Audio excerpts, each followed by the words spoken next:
Coba no, Python no, Python kata gitu.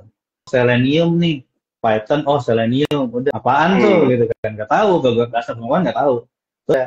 Sama sekali nggak tahu basic programming nggak tahu, Python itu apa nggak tahu, pokoknya pakai Selenium, udah. Terus nyari di YouTube biasa, yang ketemu pasti YouTube-nya orang India.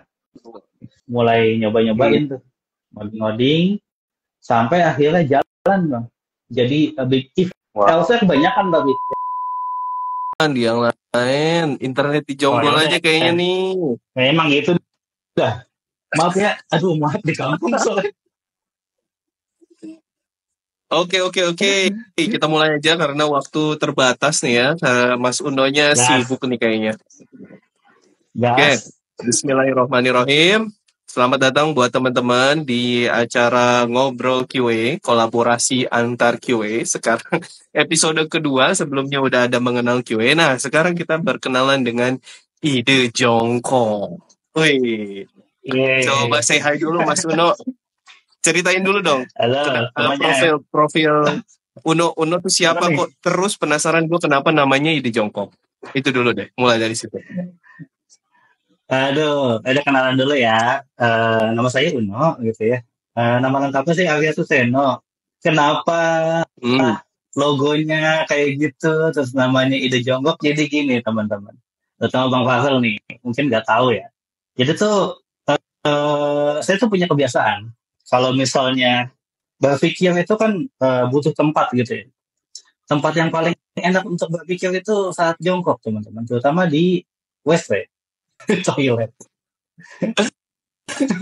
I Jadi, see. jadi, jadi kebetulan kan emang toilet saya tuh saya agak-agak ini ya kayak old style gitu, jadinya pakai jongkok lah ini.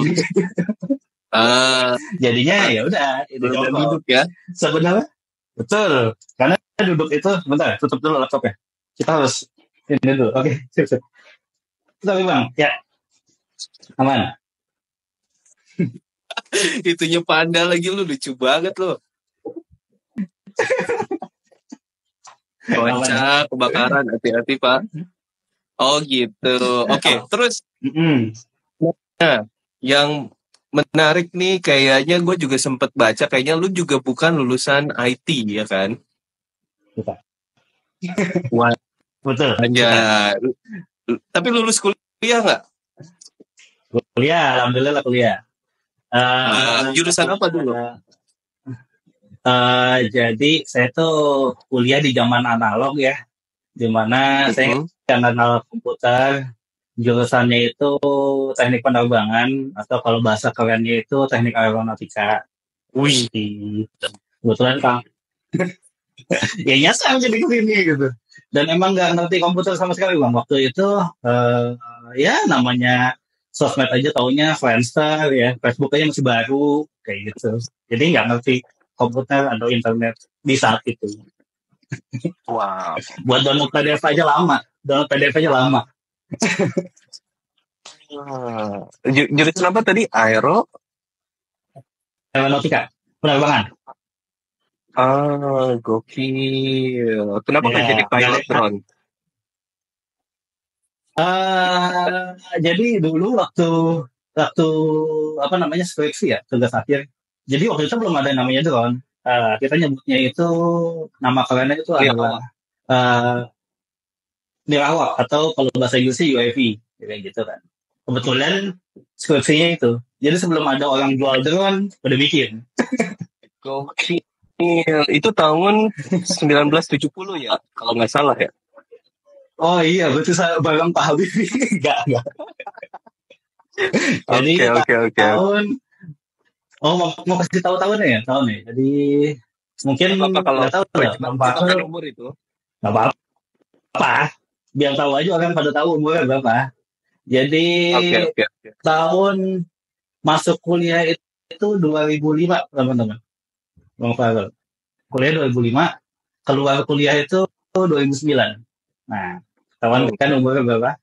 Iya, iya.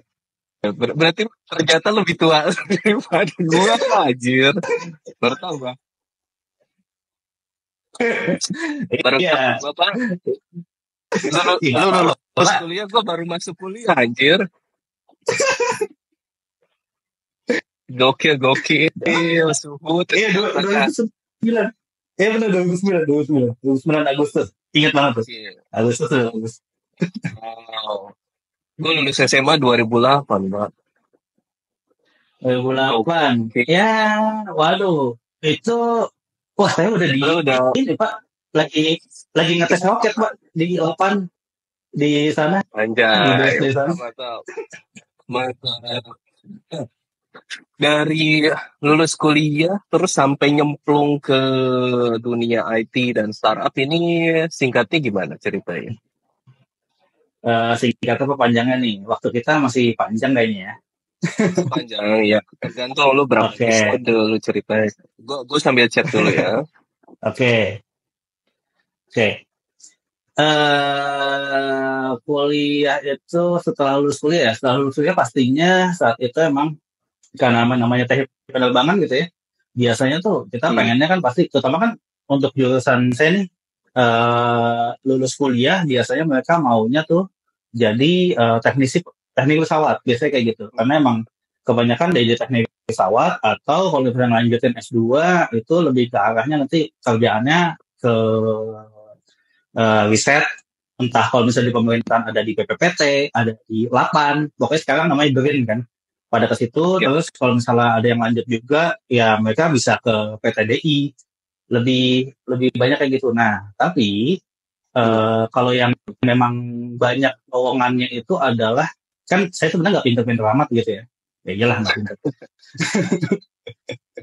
Kalau misalnya yang banyak lowongan, ada koneksi dan segala macam, akan sangat mudah untuk masuk ke dunia penerbangan yang memang kebanyakan waktu kuliah dulu kan, saya tuh lulusan SMA gitu ya, SMA kuliah di situ ya memang udah menjurus ke itu juga posisinya di Halim juga kan, jadi emang kebanyakan ya teman-teman yang ada juga yang jadi TNI segala macam gitu, dan memang basicnya mereka kebanyakan dari SMK penerbangan gitu, jadi mereka udah tahu nih bakal kayak gimana. Nah, saya kagak ada tahu apa-apa, jadi pas masuk nyemplung terus tahu-tahu oh harus ada, setelah lulus tuh harus ada license ini yang diambil loh, harus ada license ini yang diambil gitu ya, dan ternyata harganya itu nggak murah Pak saat itu, apalagi sekarang sih, jadi lumayan. Jadi harganya itu kayak 5 tahun kuliah itu kalau dijumlah untuk dapetin lisensinya aja. Lisensi buat apa? Menerbangkan pesawat atau gimana? Bukan, untuk apa ya, kayak maintenance pesawat. Walaupun sebenarnya maintenance pesawat itu lebih ke arah kita baca, kan pasti kita akan baca dokumentasi dan lain-lain kan, untuk misalnya Boeing nih atau misal Airbus tipe apa, serinya berapa, itu akan punya dokumentasi masing-masing dan kita harus pelajarin dari situ. Itu kita harus punya basic lesson-nya dulu. Basic lesson pesawat ada dua, ada propulsi itu maksudnya engine, sama airframe itu untuk berarti kan untuk rangkanya, itu harus dua yang memang punya basic. Itu yang tadi nggak murah, lumayan gitu saat itu. Orang kita kan mau kerja mau dapat duit gitu ya. Betul. Malah ngeluarin duit dulu. Jadi ya udahlah. Sempat cari kerja sih beberapa tempat di perusahaan charter pesawat gitu ya. Terus misalnya sempat nganggur setahun. Teman-teman udah pada kerja gitu kan, kadang-kadang ya agak sedih juga gitu kan, IPK paling tinggi di kampus tapi bukan sombong, emang gitu, tapi belum dapat kerja gitu kan, jadi agak agak miris juga gitu, tapi akhirnya sampai kepikiran udah kerja apa aja kayak gitu, tapi akhirnya dapat nih, pertama kali kerja itu di Cengkareng, benar di bandara, benar bisa lihat pesawat tapi nggak megang pesawat. Saat itu pekerjaan pertama, ini mungkin teman-teman nggak tahu atau gimana, pekerjaan pertama saya sebagai lulusan S1 saat itu adalah nyuci mobil. Ini gokil. Jadi nyuci mobilnya bukan mobil yang itu bukan mobil yang ini, tapi emang ya bukan mobil yang kayak mobil biasa gitu, enggak. Jadi kalau di bandara kan pasti ya Bang Faldo kan sering naik pesawat kan, itu kan ada ground handlingnya kan, ada mobil kayak bus backup, terus mobil tangga, terus ada mobil lavatory dan segala macam itu kita yang bersihin, kita yang maintenance gitu. Itu sejak tahun berapa ya? 2010 berarti. 2010 sampai sekitar hampir hampir 2 tahun itu udah jadi anak bengkel, udah diajarin selain pertama kali emang nyuci gitu kan, terus diajarin cara apa kayak ngegulung dinamo itu kayak gimana, terus cara betulin, cara nyopotin komponen di mobil itu kayak gimana, kayak gitu-gitu. Itu 2 tahun. Mm-mm. Ya pokoknya belepotan oli lah, pulang pokoknya mah kayaknya rapi aja. Kalau orang-orang tetangga mah tahu, ih gila si Uno kerja di bandara, kayak nggak tahu kerjanya kayak gimana. Benar, gua aja baru tahu Pak, ternyata berat juga perjuangan dulu ya, awal kuliah ya, lulus kuliah. Ya, Terus mulai kecemplung jadi di dunia tech gimana ceritanya? jadi kalau diterusin ya cerita di bandara, terus pindah akhirnya dapat pekerjaan di pesawat charter gitu ya, pindah dari Cengkareng ke Halim itu sekitar di tahun ketiga lah, itu baru pas tahun keempat baru pindah. Nah kebetulan ada sebuah kasus di mana saya nggak mau ceritain, intinya saya dipecat lah gitu, di PHK dari tempat kerja saat itu, terus nganggur lagi tuh 6 bulanan atau 7 bulan lupa gitu kan. Stres Pak, pertama kali di PHK itu sedih Pak. Betul. Berat rasanya. Kenapa Itu berat banget karena emang nggak ada persiapan atau apa. sekarang? Wow, kena mental lah, udah nggak enak banget lah.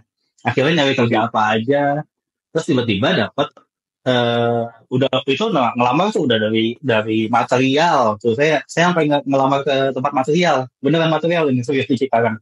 Terus sampai ke koperasi simpan pinjam, jadi apa aja lah. Nah akhirnya dapat di Garena waktu itu, Garena Indonesia. Nah sebut aja yang nggak apa-apa ya. Jadi iya nggak apa-apa lah. Di sana jadi apa? Nggak lagi cuci mobil dong? Oh, enggak dong, cuci motor bang, enggak dong. Jadi di sana itu lowongannya itu ini bang, lowongannya itu dulu belum, tulisannya tuh belum QA. Lowongannya itu ingat banget itu di job street, LinkedIn tuh belum ada. Jadi di job street Belum ada. lowongannya adalah masih quality control aplikasi, tulisannya kayak gitu dong. Nah, namanya quality control kan kalau di kepala saya kan, wah pabrik nih, quality control, wah Benar. kepala saya tukang ngetesin nih kayak gitu kan. Nah, Benar.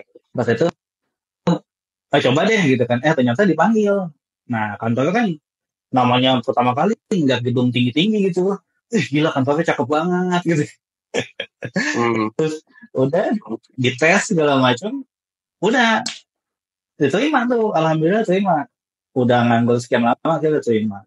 Hari pertama itu apa, pas interview itu apa ya, pertanyaannya itu cukup apa ya, cukup lucu sih, bukan lucu ya. Itu nggak pernah saya dapetin waktu interview selama saat itu gitu. Jadi usernya itu manajer saya waktu itu, yang akhirnya jadi manajer, yang sekarang akhirnya jadi direktur di sebuah perusahaan. Jadi pertanyaannya adalah handphone kamu apa? Pertanyaan utama itu satu. Handphone kamu apa? Apa aja isi handphone kamu? Kayak gitu. Itu. Jadi pertama, kebetulan waktu itu saya pakai masih yang zaman dulu tuh, Bang Farel apa sih? Sony Xperia apa gitu, lupa nih. Xperia. Oh, berarti udah Android dong. Xperia. Udah Android. Oke. Udah punya duit lah. Bisa beli Android lah. Jadi Sony Xperia cuman yang nanggung, nggak yang bagus banget gitu. Nah kan namanya handphone Sony kan biasanya kan kameranya bagus. Nah ini enggak gitu kan. Ya namanya handphone nanggung. Terus saya tuh suka ngotak-ngatik handphone zaman dulu kan kalau dibuka Facebook suka ada apa sih, forum apa gitu kan, forum Sony Xperia apa gitu. Kita masuk custom ROM dulu. Nah iya, ada di Kaskus, ada di Facebook. Nah udah tuh custom, demen nggak custom, terus kebetulan ditanya kayak gitu, udah saya sebutin aja handphone saya ini isinya ini. Besokannya dipanggil lagi buat tes lagi terus terima. Itu tahun 2014 ya, 2014. Nice. Wow, ya Mm-mm. 2014 gue masih pakai smartphone yang Android tuh. Apa Nah, tuh namanya? Andromax itu. Andromax. Ya, Nah, ya, paling terjangkau, murah meriah. paling Wow. Oh, menurut lu pertanyaan itulah yang jadi unique selling point-nya lu lah waktu interview ya. Karena itu lu sering ngulik, senang ngoprek-ngoprek Android dulu ya. bisa jadi. Kayaknya itu sih kuncinya awal. Walaupun nggak Wah, tahu iya walaupun nonton pekerjaannya kayak IT gimana. ya kan. Benar. Nah, nah, cuman Oke. emang ternyata waktu itu awal-awal kerja itu nggak ngerti apa itu cara ngetes aplikasi gitu ya. Kita anggap aja kayak gitulah. Karena emang namanya bukan QA juga kan saya itu. Jadi eh, emang softwarenya. Jadi saya tuh di aplikasi ini bang, kalau tahu nggak tahu deh umurnya beda-beda tipis kan. Aplikasi Mm-mm. dating apps warna kuning bergambar lebah, tahu nggak? Ah, Nggak pakai. tahu. Apa tuh? Nggak pakai sih. Apa Tahu tuh? doang. Tahu Pakai doang. kali. Nggak pakai gua. Karena Gitu, gitu dah. oke, oh Jadi jadi situ. gitu.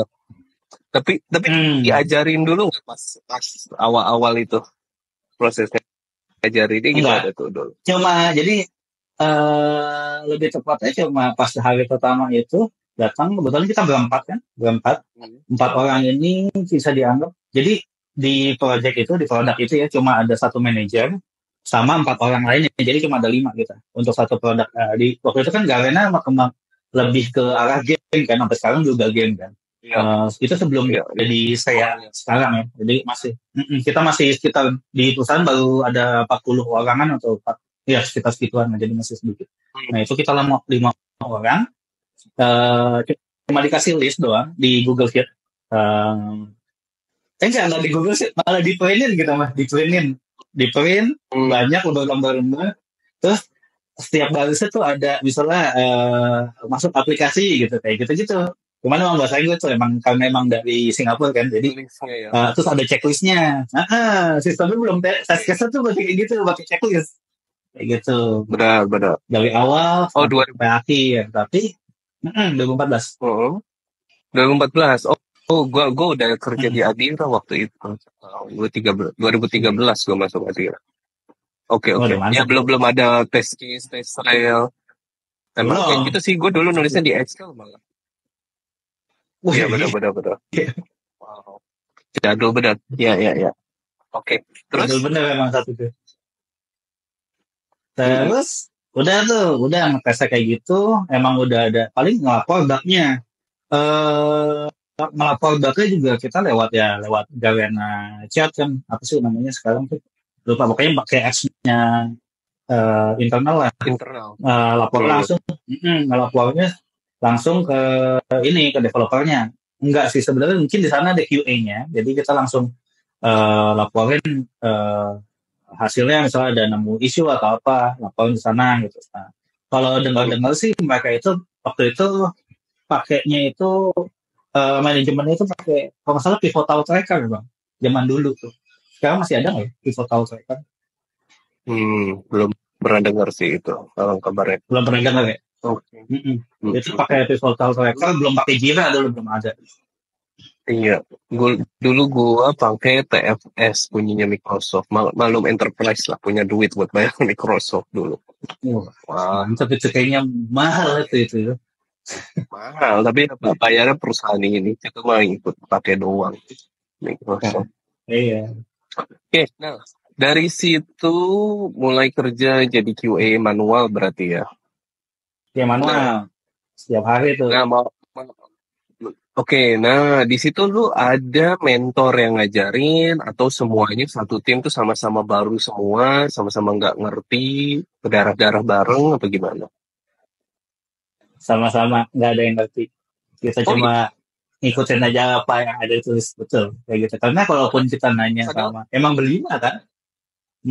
padahal manajernya dari Singapura kan, nggak ngajarin juga dia. eh Dari Singapura, tapi banyak hal yang dia lakuin, soalnya kan kayak marketing segala macam dia harus handle semuanya sendirian. Jadi emang Oke, nggak fokus di mau nggak mau tech ya. nggak fokus di teksnya banget. Jadi eh, paling ada satu orang teman yang memang dia bahasa Inggrisnya lebih lancar daripada kita bertiga lainnya. Dari berempat satu bahasa Inggrisnya lebih lancar. Jadi dia yang komunikasi langsung ke teman yang di Singapura kayak gitu. Oke. Sampai akhirnya kita belajar bahasa Inggris sendiri supaya bisa komunikasi. Menarik. Nah, dari situ berapa lama tuh di Garena? Garena 2014 abis selama itu kan sekitar sekian bulan, hampir 6 bulanan jadi QA. Terus tiba-tiba karena memang kita kerjanya QA tapi serabutan dong. Kita bikin konten juga. Jadi emang benar-benar kayak gitu. Terus nge-screening. Nah ini kuncinya dari sini nih. Nge-screening user juga. Jadi kan usernya banyak. Terus ada aja kan user yang bandel segala macam itu kan harus di-ban, harus dikasih warning. Nah itu kan kita harus manualin satu-satu, ngecekin satu-satu. Nah kuncinya ketika di tahun berikutnya timnya makin banyak, makin gede, terus teman-teman yang berempat ini udah mulai sibuk di posisi masing-masing. Jadi ada yang memang fokus ya ke konten moderator itu yang nge-screening itu, terus ada yang jadi konten kreatornya, terus ada yang fokus ke customer service-nya, terus saya waktu itu tetap fokus di quality control-nya gitu kan, ngetesnya makin banyak, terus orang makin banyak, akhirnya disuruh lah di tahun kedua itu mulai nge-supervise teman-teman kayak gitu, terutama teman-teman yang QA-nya ini lah ibaratnya yang testingnya itu nambah lah sekitar 3 orang, sama saya berarti 4 orang kayak gitu. Tapi tetap harus jalanin operasionalnya juga. Jadi kayak misalnya, jadi ngerangkep benar-benar agile banget tuh. Kalau bilang agile mah, saya dari tahun 2014 sudah agile banget tuh. Serabutan lagi banget ya. Ya, bahasa Indonesia-nya serabutan agile. Bayangin, sebenarnya yang kita pakai paling berat itu kan ngetes paling karena rilisnya juga sebenarnya tuh kayak udah hampir rilis. Kita tes dulu yang buat di Indonesia karena emang pengguna Indonesia paling banyak kan. Cuma udah matang banget.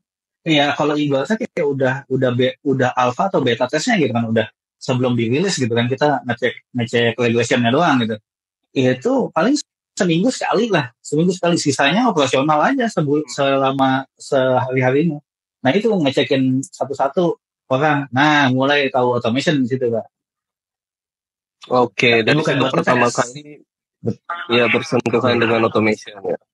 Betul. Karena usernya kan harus dicekin satu-satu di webnya kan, di back adminnya lah kita bilang gitu kan. Back adminnya itu web base gitu. Terus aduh, bayangin sehari itu yang kita cek itu paling dikit itu 6.000 user. Paling dikit sehari.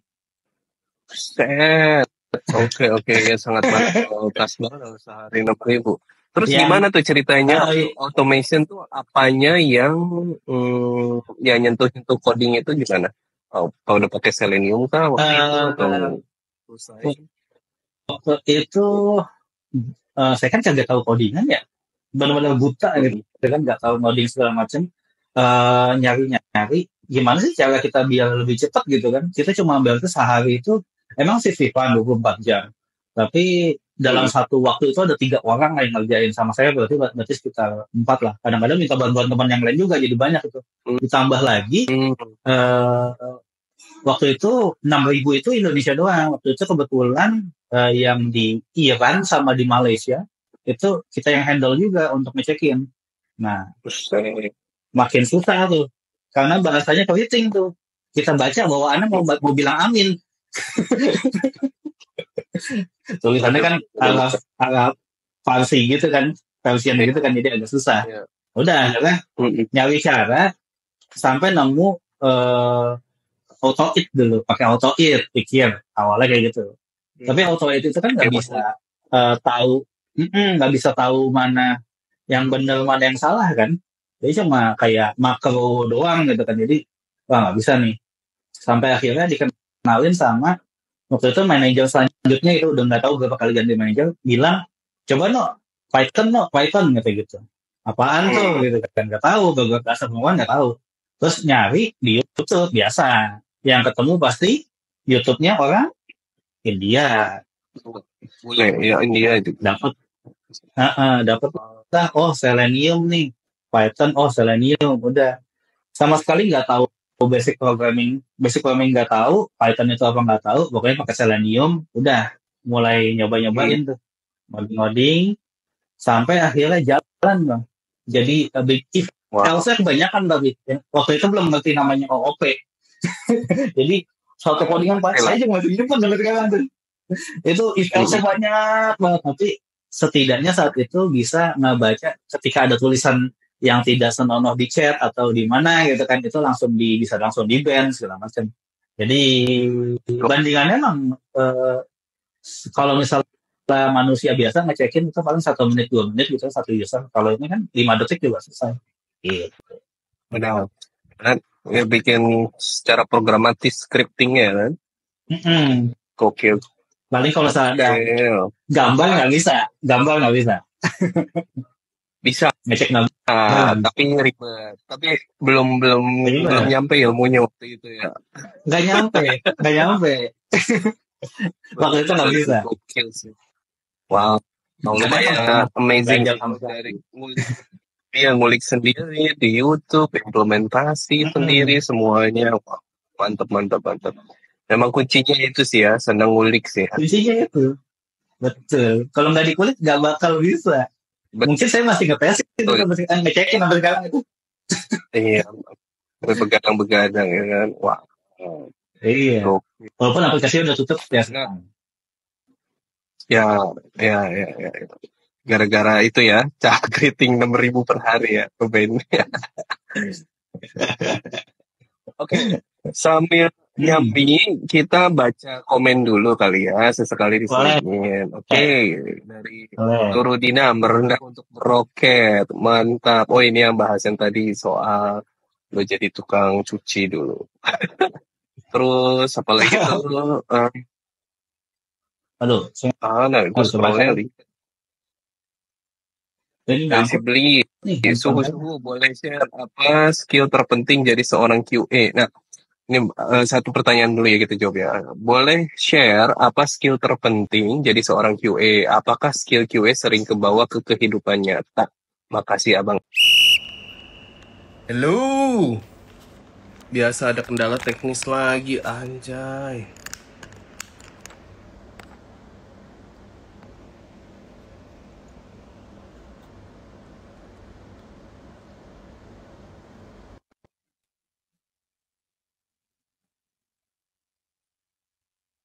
HP-nya mati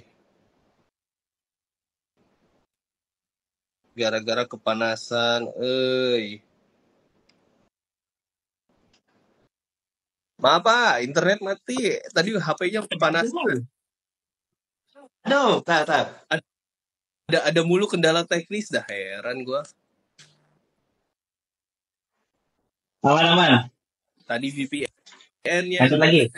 Oke, lanjut lagi deh. Tadi pertanyaannya skill apa yang dibutuhkan QA? Skill yang dibutuhin QA, kalau misalnya teman-teman yang jelas pertama itu ngulik. Kalau nggak ngulik nggak bisa jadi QA. Saya aja nggak bisa. Kalau nggak ngulik dari awal aja interview pertanyaannya gitu. Kita ngulik dulu. Kalau nggak ada keinginan untuk ngulik, gimana caranya kita dapetin sesuatu yang memang kayak misalnya gini deh, namanya aplikasi kan kita bakal sesuatu yang baru gitu kan, ada fitur baru berarti kan sesuatu yang baru.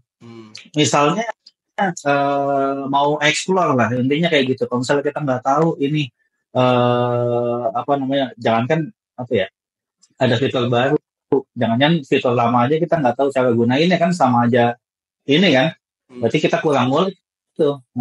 Gimana ya, happy flow-nya aja kita nggak tahu, gimana kalau misalnya kita mau ngulik-ngulik yang negatif case-nya segala macam gitu kan. Itu aja sih satu, kita mau ngulik dulu. Selain ngulik ya itulah, lebih pengen lebih banyak tahu, intinya sih kayak gitu. Ya. skill dasar. Betul. Kalau gue tambahan lah ya, kalau dari gue sih mungkin selain ngulik, itu tentu aja yang penting. Yang kedua adalah kepo, penasaran. Sama sih ngulik. Nah, Komunikasi sebenarnya yang penting. komunikasi. Komunikasi karena ya tadi seperti dibilang QA kan banyak stakeholdernya antara dev, PM, user bahkan. Nah, kita tuh harus bisa speak gimana caranya, misal kalau ngomong sama dev harus gimana, minta tolong mau benerin bug biar diduluin atau gimana, itu kan ada seninya tersendiri ya nggak. Apalagi kalau orang nerima bugs kan kayak berita buruk gitu kan, kerjaannya nggak beres, kerjaannya bermasalah. Nah biar kita nggak kena semprot, biar kita nggak kena baper, itu kan harus bisa cara menyampaikannya dengan baik gitu. Makanya skill komunikasi menurut gue adalah salah satu skill penting juga buat seorang QA bandingkan dengan dev sih. Itu. Jadi itu ya dari kita masing-masing. Tentu ada banyak sih skill-skill yang lain, cuman yang baru kepikiran sama kita itu 2 aja sih ya. Ya yang paling penting. Oke, nah tadi sempat ada pertanyaan satu lagi mau kita jawab soal 5 tahun ke depan itu QA gimana nih nasib QA menurut kita di 5 tahun ke depan? Gimana lo? 5 tahun ke depan. Ini ya, pasti masih aman gak sih jadi QA?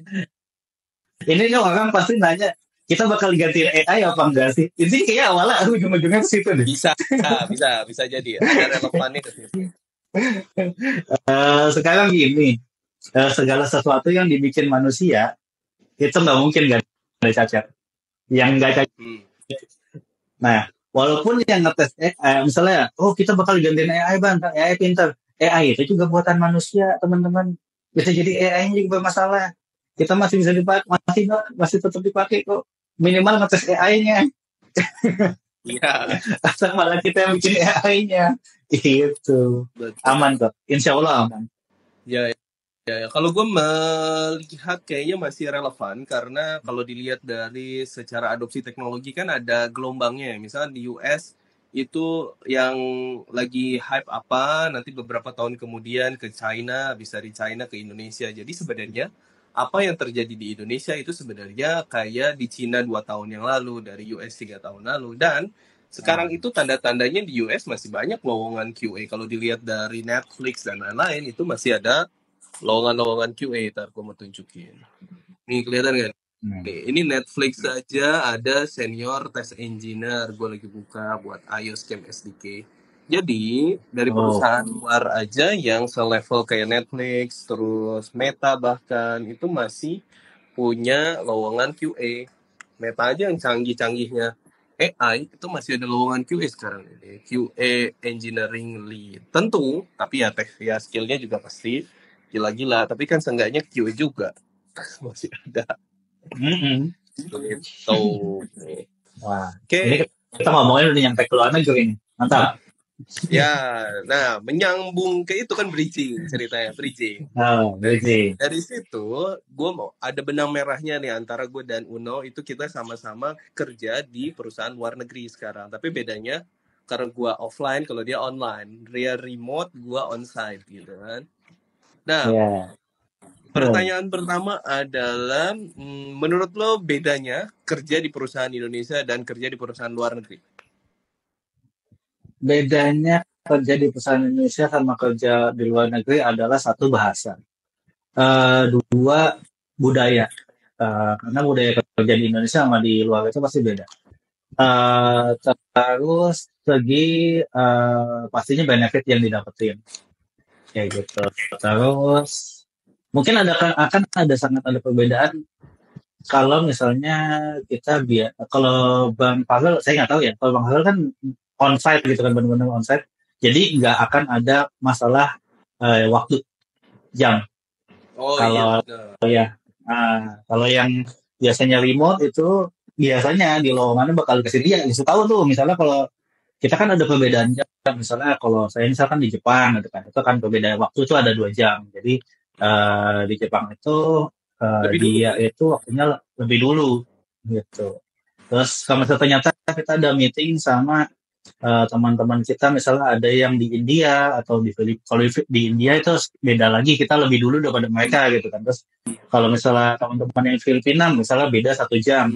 Terus teman-teman yang ternyata misalnya kita ada meeting sama yang vendor yang di US, nah bedanya tuh makin jauh lagi tuh 11 jam. 12 jaman ya. Gila. Jadi ya pernah saya meeting jam 7 pagi, jam 6 pagi untuk ngejar, ya udah kayak gitu. Menyesuaikan. Gokil. Nah, kalau menurut gua kalau yang onsite itu sama aja kayak kerja di kantor biasa lah secara kerja, cuman bedanya dari pergaulan di sini ya ketemu dengan orang multi etnis. Kalau di Indonesia sebenarnya dulu waktu kerja di Gojek juga kan kalau ngomong bahasa Inggris sehari-hari di secara komunikasi kantor juga bahasa Inggris gitu kan. Kayak dari meeting stand up meeting gitu. Walaupun 9 orang itu orang Indonesia, tapi ada 1 orang India ya kita semuanya ngomong bahasa Inggris gitu kan. Walaupun sama Indonesia. Untuk mengakomodir 1 orang India yang nggak mau bisa bahasa Indonesia gitu. Betul. Jadi bahasa Inggris tuh udah given, jadi harus persiapan. Terus yang mungkin bedanya adalah dari ya tinggal di luar tuh tantangannya tersendiri lah, hidup jauh dari keluarga, apa-apa serba susah di sini, nggak ada tukang bakso yang lewat gitu kan, makanya itu sih yang tantangannya. Mau masak sendiri. Itu saya nggak suka bakso. Sekoteng nggak ada sekoteng di sana ya? Nggak ada, saya juga nggak ada di sini. Oke. Nah berikutnya pertanyaannya adalah gimana cara lu dan gua nanti mempersiapkan karir di luar negeri deh. Sebelum kita nanti baca pertanyaan lagi, buat teman-teman yang mau nanya boleh di chat ya. Nah, gimana cara kita ngatur persiapan dulu waktu sebelum dapat kesempatan buat tes di perusahaan-perusahaan luar kayak gini?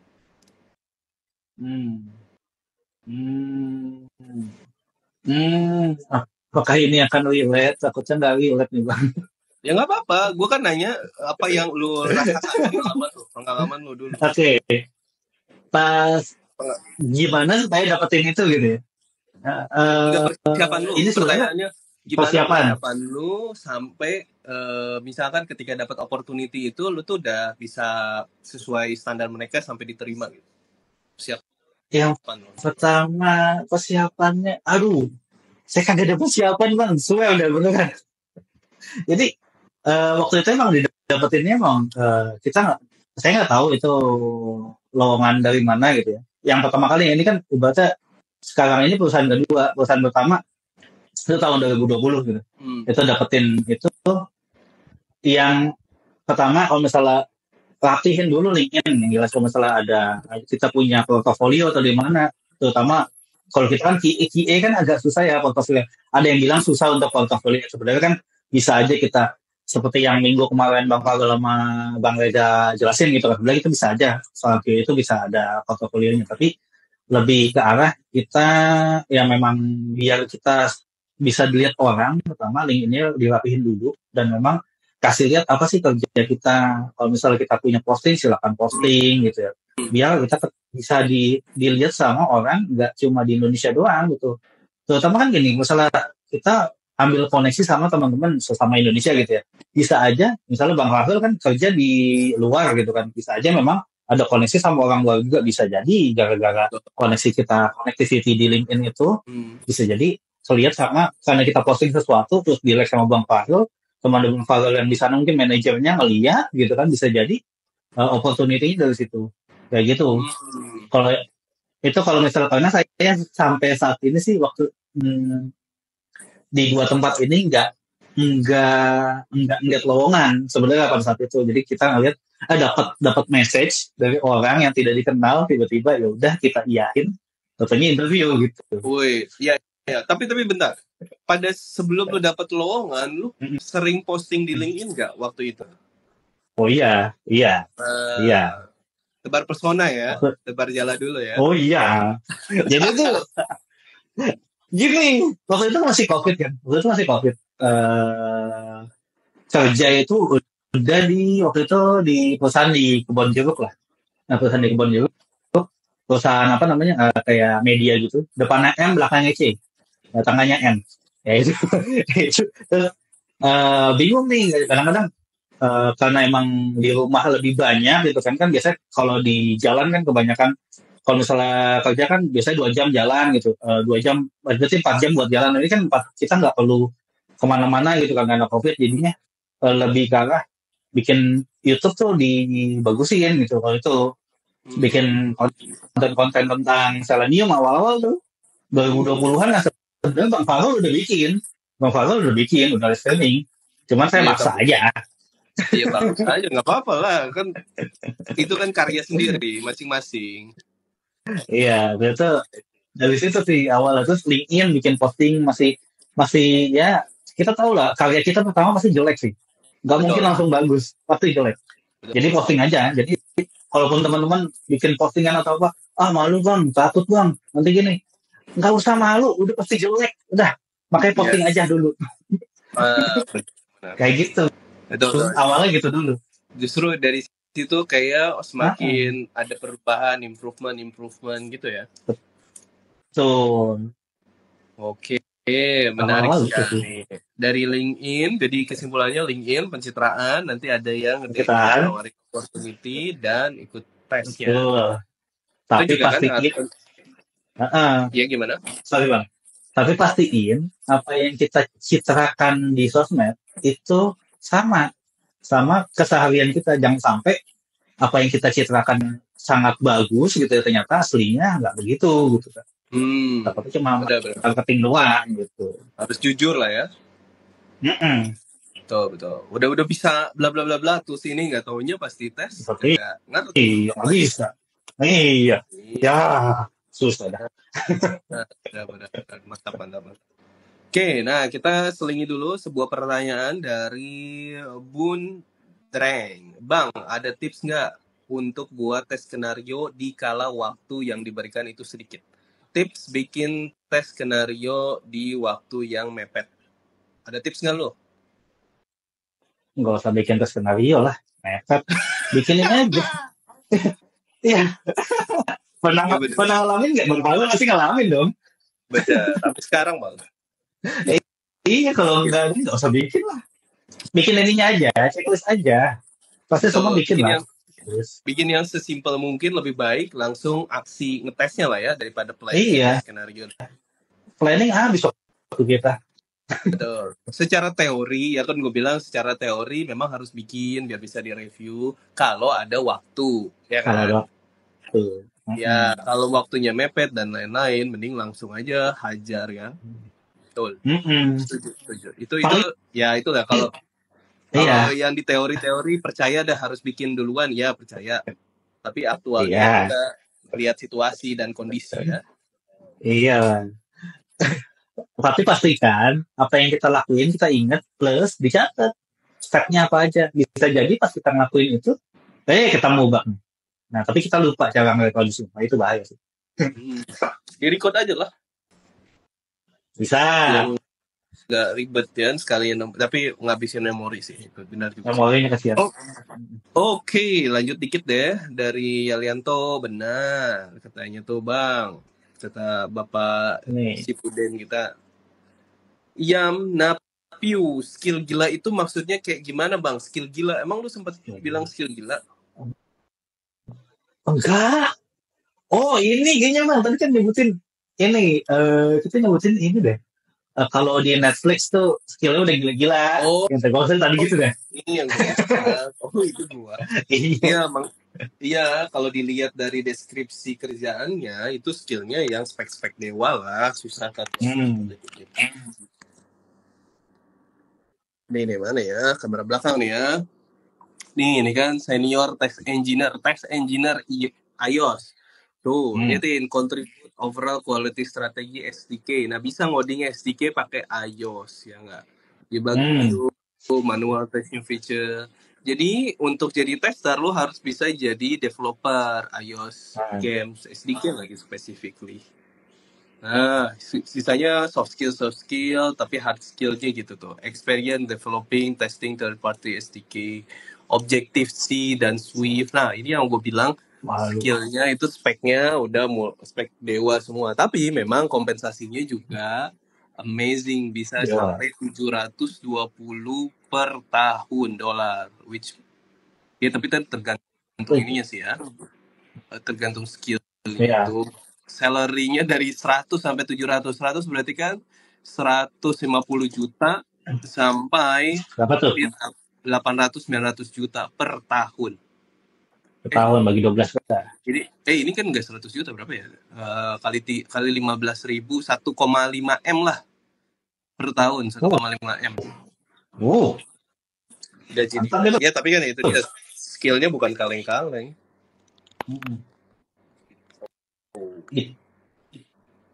Oke, kita lanjut lagi pertanyaannya tadi soal preparation. Nah, buat teman-teman yang lagi mau merencanakan buat karir di luar negeri, apa yang bisa lu sarankan? Jangan ganti deh konteksnya, jangan di luar negeri. Kalau lu mau mempersiapkan untuk pindah perusahaan, karena luar negeri kan salah satunya sebenarnya yang beda tuh cuman skill bahasa Inggris doang. Sisanya tuh kayak teksnya segala macam hampir sama, benar nggak? Sama. Ya kan? Bahasa komunikasinya doang yang rada beda. Oke, nah gimana tips dari lu buat teman-teman yang lagi mau hijrah dari company ini, apa yang perlu disiapin? Yang perlu disiapin, kalau misalnya kita udah tahu target kita mau kemana nih, company yang target kita mau kemana. Terus tapi jangan gitu deh, kalau kayak gitu takutnya kita ketinggalan. Jadi persiapin dulu pertama skillnya udah benar-benar matang, bukan matang yang benar-benar apa ya. Jadi sekarang tuh teknologi kan makin banyak dan sekarang biasanya di lowongan itu kebanyakan lowongannya itu nyari lowongan manual aja tuh susah, benar nggak sih? Untuk manual casting aja pasti ada iklannya tuh bisa automation ini bla bla bla bla bla. Walaupun pada akhirnya kita tahu kan setelah masuk itu gimana kita tahu kan. Nah, masuknya doang yang susah. Jadi masuknya doang yang susah. Jadi pas udah di dalam kadang-kadang ya gitu deh. Jadi kita pastiin dulu, kita minimal kita tahu beberapa teknologi yang dipakai. Pastiin dulu teknologi yang dipakai tuh kira-kira yang banyak tuh apa sih sekarang gitu kan. Misalnya yang sekarang banyak itu untuk web automation misalnya pakai Cypress gitu kan, atau mungkin banyak kan pakai Playwright gitu kan, yang lagi tren-tren aja. Biasanya tuh lowongan tuh nulis tuh yang tren biasanya, terutama startup baru mereka pakai yang tren. Tapi kalau misalnya mau ke perusahaan yang memang startupnya bukan startup lagi, misalnya udah kayak unicorn, misalnya Kang Faisal lebih tahu lah, dia udah punya apa ya lebih itu udah biasanya kan mau nggak mau itu biasanya pakai bahasa yang pasti itu pakai Java kayak gitulah. Iya, kalau memang udah ada frameworknya, pakemnya udah jelas gitu. Kalau tinggal lanjutin doang ya, minimal kita udah tahu basic-basicnya lah, dasar-dasarnya kayak gitu. Pas masuk nggak bukan pas masuk, tapi pas tes itu nggak buta-buta amat. Terutama mungkin banyak teman-teman yang kadang-kadang nggak tahu sih, banyak ada pertanyaan gitu maksud saya tuh, misalnya kayak database tuh gimana, SQL itu gimana, itu kan basic ya, dasar gitu kan. Mungkin nggak minimal kita tahu cara nge-handle SQL itu gimana gitu, walaupun pada nantinya kita nggak megang database, tapi biasanya tes-tes yang ada itu berhubungan sama database gitu, misalnya cara join table itu gimana, lebih kayak gitulah basic-basicnya. Oke, mantap benar-benar juga sih. Apalagi menurut lo?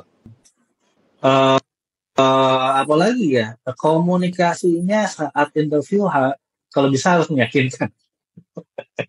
Dan ya karena kita jual diri lah ya dalam tanda kutip. Iya. Jadi jangan sampai apa ya, mungkin apa ya, bukan jual diri sih. Ya kita ya namanya pas interview kan kita saling ini kan, dari interviewernya atau si HR-nya atau yaitu dia akan menjual gimana perusahaan itu sebaik apa, dan kita akan menjual jasa kita itu seperti apa gitu. Ya manis-manis loh di sana. Iya, itu yang awal-awalnya. Oke. Nah, sebelum baca lagi komentar, gue mau nanya dulu soal kayaknya lu juga sedang mempersiapkan sesuatu nih, kayak dalam Python gitu. Itu kan bisa jadi portofolio kita juga kan sebagai QA. Lu pernah bikin talk di mana aja, jadi kontributor open source atau jadi kontributor suatu project yang bisa dilihat. Wah, Nah, boleh ceritain nggak apa yang lagi lo persiapin nih? Feel lah. Oke. Ya, teman-teman mungkin tahu atau belum tahu gitu. Jadi nanti di tahun ini maksudnya di bulan depan Oktober itu ada Python Conference untuk Asia Pasifik. Jadi kalau tahun-tahun kemarin kan ada yang namanya Python Conference Indonesia, Python Indonesia, Python ID gitu kan. Itu emang saya udah ngikutin tuh dari 2021. Itu juga nggak sengaja. Ya tiba-tiba ada apa gitu di grupnya Telegramnya Python Indonesia itu ada acara nih. Tadinya niatnya mau ngikut doang, maksudnya mau jadi peserta aja, mau nonton gitu. Waktu itu online, ternyata ada call for papernya, nyoba ngetik bikin papernya masuk gitu kan. 2021, 2023 alhamdulillah lolos gitu. Nah itu jadi portofolio kita tuh, masuk 2021 dapat kerjaan baru, 2023 dapat kerjaan baru. Mantap. Nah di 2024 ini kebetulan udah Asia Pasifik gitu, bukan Indonesia lagi. Dan kebetulan memang hostnya itu Indonesia. Jadi Indonesia itu jadi host untuk Python Conference yang se-Asia Pasifik. Jadi banyak lah teman-teman dari luar gitu. Nah itu di tahun ini, insya Allah kalau tahun dulu-dulu, 2021 masih ngomongin soal testing, gimana caranya kita bikin automation tapi nggak pakai laptop kita, nggak mumpuni pakai pakai apa namanya apa tuh, lupa, Google Colab gitu kan. Oh iya, Pakai yang Google Colab, yang cloud ya, yang lu itu tahun cloud. lalu tuh. Jadi itu 2021. Wow, malah 3 tahun lalu. Ini yang keberapa nih yang sekarang? Tahun ini yang keberapa? Ini ketiga, karena 2022 itu waktu itu kosong, kayaknya nggak ada, emang nggak ada di Indonesia. 2023 ngebahas IoT. Aneh ya, IE ngebahas IoT ya. Ini bikin automation, nyalain komputer sendiri dari jauh-jauh. Kayak gitu. Terus di sekarang balik lagi lah ke basic lah. Maksudnya berawal dari QA, kita balikin lagi ke teman-teman QA. Jadi saya saya emang udah kebikin dari sekarang, ada library khusus. Jadi ini inspirasinya tuh dari, kan di perusahaan yang sekarang ini memang lebih bikin automation itu pakai AI. Ada base AI lah gitu kan. Ada AI lah jualannya kayak gitu. Dan dia itu bisa nge-assertion gambar dengan mudah gitu. Nah, saya pikir kayaknya kalau misalnya Selenium, Python, dan teman-temannya misalnya Appium segala macam, kita bisa assertion gambar sesuai desain, kayaknya oke deh. Walaupun sebenarnya udah ada. Tapi di luaran kebanyakan itu nggak di maintain dengan bagus gitu, terus dan asal mirip aja gitu, nggak bisa kita cek thresholdnya itu berapa gitu kan. Kemiripannya 2%, misalnya ada tulisan beda kan, namanya desain kan pasti bakal ada antara desain sama aktualnya, pasti misalnya inputannya teksnya itu akan beda, tapi fontnya harus seperti ini nih dan lain-lain. Itu kan yang kita butuhin kan itu. Bahkan screen juga ngaruh, screen density. Betul. Berarti ini toolsnya berarti pakai OpenCV atau pakai tools lain? Pakai yang lain. Wow, oke. Pakai yang lain. Jadi ini lebih ke arah bikin plugin sih untuk PyTest gitu. Jadi plugin, jadi tinggal ngejahit plugin yang udah ada ke dalam. Betul. Kayak di PyTest kan lu juga bikin library sendiri kan buat ini? Iya, ya tetap diinstal juga library-nya. Mantap. Berarti ini ngebahas cara lu bikin library ini, terus sampai cara pakainya gitu ya? Betul. Jadi nantinya kalau teman-teman yang ikutin, habis Python lah pasti saya bakal share biar teman-teman mungkin bisa nyobain. Pasti ada namanya inisiasi, pasti awal-awal pasti banyak kelemahannya lah, tapi kalau bisa memang ini bisa kita kembangin, jadinya ke depannya bisa lebih luas lagi dipakainya gitu. Jadi nggak cuma sekali ini doang Python selesai gitu. Pengennya sih dilanjutin biar kalau misalnya teman-teman kan, oh ini bang ngecek desain nih gimana nih ya, kalau seandainya bisa ngebantu kan bagus gitu ya. Terus bisa kita kembangin lagi. Bagus. Open source kan?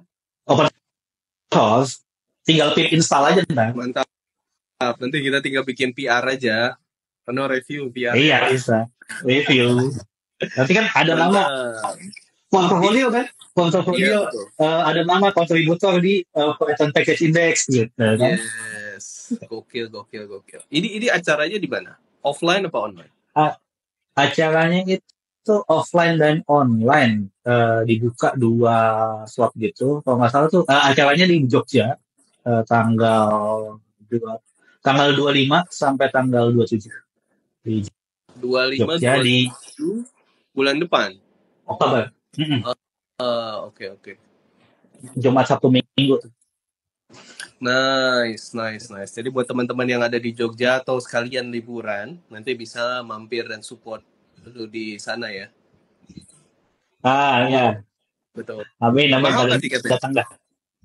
Tiketnya yang saya lihat sih, kalau nggak salah berapa ya, 300-an sih kalau saya untuk 3 hari gitu. Tapi kalau lihat-lihat yang sebelumnya gitu ya, itu dapat makan, dapat souvenir, dapat ilmu sih banyak, dapat koneksi. Nice. Yang penting bisa dibayarin kantor di reimburse harusnya. Nah, mendingan kayak gitu sih. Benar, tinggal nanya aja kantor untuk biasanya sih ada budget buat learning, jadi bisa diongkosin hotel dan lain-lain. Coba tanya aja. Enak, biasanya di setiap perusahaan tuh punya kebijakan buat ngedevelop skill kita gitu. Tinggal minta perusahaan buat sponsoring. Terus ada juga untuk ini mahasiswa. Kalau masih mahasiswa harganya beda, lebih murah. Nice. Nah, mahasiswa kan bisa S1, S2, S3 kali ya. Jadi kalau yang bisa, yang penting kan mahasiswa kan. ya bisa. Yang bisa dicek aja di mana tuh kalau buat ngecek tentang acara di python.id itu teman-teman masuk aja gitu. Nih saya ketikkan nih python.id, cek di situ.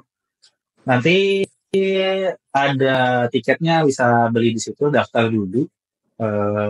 Kalau nggak salah juga ada yang online juga. Online itu jauh lebih murah. Jadi kalau misalnya teman-teman nggak bisa datang ke Jogja atau jauh kayak Bang Pavel kan, mungkin pas lagi di Dubai atau gimana kan nggak bisa. Betul. Jadi bisa masuk. Bisa masuk online ya, mantap. Mungkin nanti gue akan join juga deh online, insya Allah. Yes.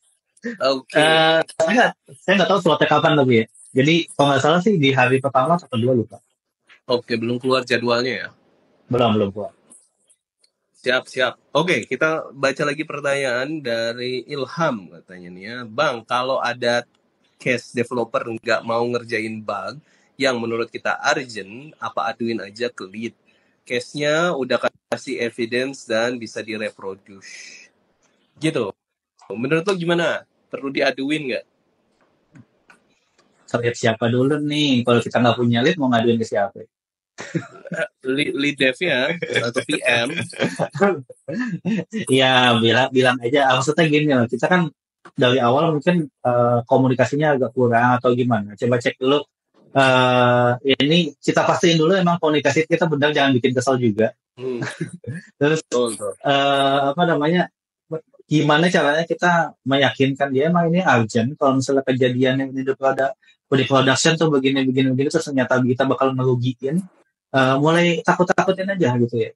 Kalau ini udah ke production, ini efeknya bakal gini, efek ke kitanya kayak gimana gitu. Itu dari segi persuasif dulu sih, terus mulai omongin akibatnya.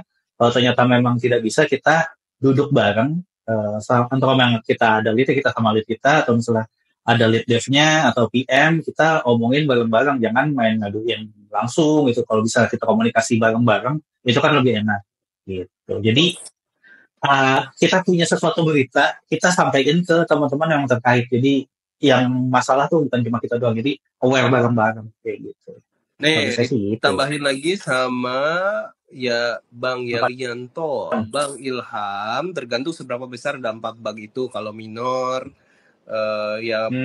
terus ke minor, major, tergantung dari dampak si bugnya itu, severity-nya. Itu betul juga. Nah, iya. Tapi menurut gua ada yang kita kurang di sini nih. Kita harus tahu dulu kenapa developer nggak mau ngerjain, ya nggak? Harus Nah, iya itu. Kenapa itu? Kenapa misalkan dia punya task lain yang lagi skala prioritasnya lebih tinggi walaupun bugsnya severity-nya tinggi, tapi secara prioritas dia masih kalah dengan task-task yang lain. Itu juga harus dicari tahu. Nah, benar kata Uno tadi didiskusiin, dinego. Kalau menurut lu penting kan subjektif, menurut lu penting, tapi kan menurut Dev misalkan nggak bakalan ada orang yang bisa ke case itu misal untuk saat ini, karena misalkan ini programnya dieksekusi seminggu kemudian atau masih di toggle off, itu kan bisa jadi kayak gitu kan. Jadi emang harus diomongin, harus dicari tahu kenapa, justifikasinya dia nggak mau ngerjain. Terus ya kalau bilang ke lead juga konsultasi ya masuk akal, bener juga bilang ke lead. PM, kalau nggak ada leadnya boleh ke PM atau boleh ke lead developernya langsung, anak buahnya nih, kenapa bisa keteteran, minta dibantuin dong gitu. Semuanya bisa diobrolin. Gitu. Iya, komunikasi. Betul, komunikasinya. Oke, karena waktunya mepet, jadi beberapa pertanyaan lagi ya. Uno ada jadwal syuting soalnya, jadi kita harus menyesuaikan. Oke. Dari ini yang penting nih, kayaknya relevan dengan topiknya kita, dari Bundreng. Bang, lebih prefer pengalaman atau sertifikasi untuk dapat dilirik untuk kerja di luar negeri? Pengalaman atau sertifikasi menurut lo lebih penting? Pengalaman. Enggak, maksudnya gini loh, sertifikasi itu sebenarnya kan bukti kita punya pengalaman, sebenarnya kan kayak gitu. Bukti otentik kita punya pengalaman. Seharusnya seperti itu. Jadi misalnya kita sudah sertifikat, gimana? Salah, sertifikasi itu bukti kita belajar di lembaga kursus. Itu belum tentu pengalaman loh. Pengalaman. Oh iya, benar-benar. Pengalaman belajar. Sorry. Ya, pengalaman belajar. Oke, lanjutin. Apa nih? Oh iya, jadi kalau menurut lo? Iya, pengalaman. Sertifikat itu memang ya bukti lah kita pernah belajar tadi kan, soal salah. Menurut gue lebih penting portofolio sih, bukan pengalaman sebenarnya. Pengalaman, portofolio bukan dari pengalaman ya? Benar, pengalaman kan cuman kayak kata kerjanya, kata bendanya kan. Kata bendanya kan sertifikasi, satu lagi sama kata bendanya tuh portofolio. Ya kalau pengalaman kan kata kerja kan, kita pengalaman nih, pernah ngerjain kan pengalaman kan. Tapi kalau buktinya portofolio, kayak buktinya portofolio. Uno bilang tuh, gue pernah jadi speaker di sebuah event, itu 1 poin plus. Terus juga pernah ngerjain project ini, ada misalnya ada source code-nya di GitHub, ada ngerjain library, itu juga portofolio. Nah menurut gue itu lebih penting. Bener nggak? Jadi biar apple to apple kan ada bendanya, portofolio versus sertifikasi. Gitu. Oke, setuju. Tadi dia nanya soal pengalaman tambahin. Ya. Kalau misalnya memang ini pertanyaannya soal pengalaman, ya benar sih, pengalaman itu nggak bisa belum tentu apa ya, cuma bisa diceritain doang itu ya, buktinya nggak ada. Portofolio sih. Jadi kalau misalnya kita punya pengalaman, misalnya pernah bikin framework gitu kan, testing. Nah itu GitHub-nya atau misalnya punya ininya gitu, GitHub-nya biasanya kan itu ada di perusahaan gitu ya. Kita bikin dulu ininya, tapi jangan kredensial perusahaannya di copy juga. Bikin kopinya di GitHub pribadi, tapi ganti webnya atau ya pasti kita bisa bikin sesuatu yang sama juga kan di web yang beda. Kayak gitu, biar bisa jadi portofolio. Lebih kayak gitu sih. Oke, nah pertanyaan berikutnya dari Eri nih kan, apakah kreativitas pegang peranan penting untuk jadi QA? Menurut lo QA perlu kreatif nggak? Ini ditanda kutipin dia bang nih, bahaya nih Bang Eri nih, teman saya salah nih. Kreativitas yang mana nih? Oke, kutip. Berarti string dia, Pak. Kreativitas penting. Kreativitas penting. Maksudnya kita kalau mau pertama gini, kita gimana cara bikin skenario teh, atau kita gimana cara tahu ngetes yang bakal user itu kan bukan cuma kita doang ya, maksudnya banyak orang yang punya pemikiran yang beda-beda cara untuk buka sebuah aplikasi atau menjalani sebuah aplikasi. Nah itu kreativitas kita tuh, gimana sih kalau orang tuh nemuin cara-caranya gitu kan, skenario-skenario baru yang dimana orang lain tuh nggak kepikiran gitu, tapi sebenarnya bisa terjadi. Ya namanya kreativitas. Tuh, Itu maksudnya kreatif juga iya. bang. Masuk kan? Kayak masak nasi di kereta nyolok itu Nah kreatif iya, nggak? kreatif tuh. Kayak Namanya colok. negatif tes itu ya. Benar perlu banget sih. Oke. Nah, dari Nurudina, Bang share dong pengalaman kerja di startup yang udah unicorn sama startup yang baru, bedanya apa? Nah itu, bang. Gua, Wah, lo itu yang bisa jawab itu. ya, gue pernah kerja di Gojek dulu sebelum ini di Unicorn, terus juga sebelumnya di startup lain, di enterprise juga pernah, startup lain kayak di Halodoc, di Mekari, terus juga di sekarang startup kecil fintech. Bedanya sebenarnya kalau di Unicorn itu karena perusahaannya udah gede, pasti punya struktur yang lebih baik, jenjang karir udah ada, petnya, kita tinggal ngikutin. Terus juga pembagian kerja juga udah punya pos-posnya masing-masing. Jadi kayak mirip kayak semi perusahaan gede konvensional karena udah terstruktur. Nah, bedanya sama startup ya tadi Uno juga sempat cerita itu semuanya serabutan. Agile banget yang sekarang jadi QA bisa jadi minggu depan jadi CS ngebales-balesin komplain user. Terus bisa jadi suatu saat jadi apa lagi, jadi DevOps ngebenerin server, infrastructure testing bisa juga. Karena memang nggak ada kotaknya lah, kotaknya masih belum jelas lah kalau di startup. Justru ada kelebihan dan kekurangannya masing-masing. Kalau lu pernah kerja di startup, jadi ketahuan struktur, ke startup yang udah gede, kayak mau unicorn ataupun yang udah sebelum unicorn, tapi masih udah berapa tahun berdiri, itu pasti udah kebaca strukturnya kayak gimana, pattern-patternnya, udah bisa kelihatan lah, QA struktur tuh yang bagus kayak gimana. Nah kalau di startup kecil, itu karena kertasnya masih polos, tergantung lu mau bikin kayak gimana, ya lebih ke flow-nya belum ada, lu yang buat flow-nya. Terus misalkan ya cuman kekurangannya kalau nggak ada senior yang ngajarin ya bisa nyasar ataupun bahkan nggak punya apa ya pola yang best practice gitu kali ya. Gitu. Ada yang mau lu tambahin? Udah semua itu diborong. Wow, mantap. Oke, udah sih kayaknya pembahasannya cukup panjang. Tadi juga ada pertanyaannya kayaknya udah hampir semua kita bahas ya yang bentuk pertanyaan. Oh ya sama. Ada lagi yang belum sempat gue tanyain yang lu mau sampaikan? Apa ya? Ini tidak ada pertanyaan ini kan? Oh, tidak ada pertanyaan teknis. Alhamdulillah. Ya nggak ada lah. Tidak ada apa nih? Aerodinamika tadi Iya. mau gue tanya. Ada yang mau nanya ini rumus gaya angkat? Oh, nggak ada. Nggak ada. Tuh, itu doang yang terakhir tuh. Emang bener bang, teori TDD sama dengan scrapping. Justru beda banget sih. TDD scrapping. Iya, ini mungkin dikasih paham kali bang. TDD sama scrapping bedanya apa? Scrapping. Oh, scrapping tuh kita ngambil data yang udah tampil di web orang ya. Misalnya kita mau scrapping. Yang biasa di scrapping tuh misalnya data hotel, data penerbangan, harganya kayak gitu-gitu biasa scrapping. Tapi kayaknya di beberapa negara nggak boleh ya, dilarang ya, Bang Fahrul ya? Betul, nggak boleh. Karena Nggak boleh. hak Itu cipta orang. Betul. kayak gitu. Ya. Jadi sebenarnya di Indonesia ilegal dia nggak tahu kalau di Indonesia ilegal atau legal. Kalau data publik sih aman sih harusnya. Kalau data yang nggak publik tuh nggak boleh. Harusnya di Indonesia. Itu nggak boleh. Kayak gitu. Oh, Nah, kalau TDD beda maksudnya sama scrapping. TDD kan test driven development ya. Berarti kita udah tahu itu lebih ke arah ini nggak tahu benar apa enggak nih. Yang bikin TDD itu biasanya itu yang pakai TDD itu biasanya teman-teman yang bikin unit testing, benar nggak, Bang Fadl? Ya kan?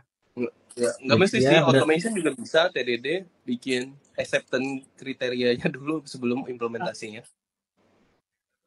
Ya, biar ininya. Jadi kita tahu yang mau dites itu apa. kita udah tahu asesmennya bakal apa gitu kan. Yes, TDD tuh tes dulu sebelum ngoding, sebelum implementasi. Ya, bikin tesnya dulu sebelum implementasi, gitu sebenarnya. Nah, makanya nggak apple to apple antara membandingkan TDD dengan coding. Nah, seperti yang Uno bilang tadi. Oke, udah itu kayaknya. Dah. Kalau ngoding sambil jongkok beneran, Bang? Jawab tuh, Pak. Ngoding sambil jongkok jadi lebih gacor nggak sih? Ya, nggak dibarangin dong. Ntar laptopnya jatuh. Gawat. Nyemplung ntar jangan.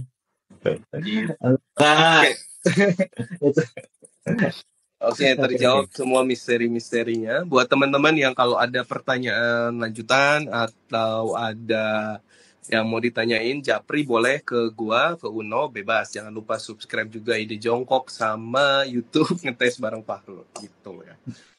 Oke, terima kasih Uno atas waktunya menyempatkan hadir di Minggu sore waktu Jakarta. Wih, ini kaos legend gak ada lagi Pak di stoknya.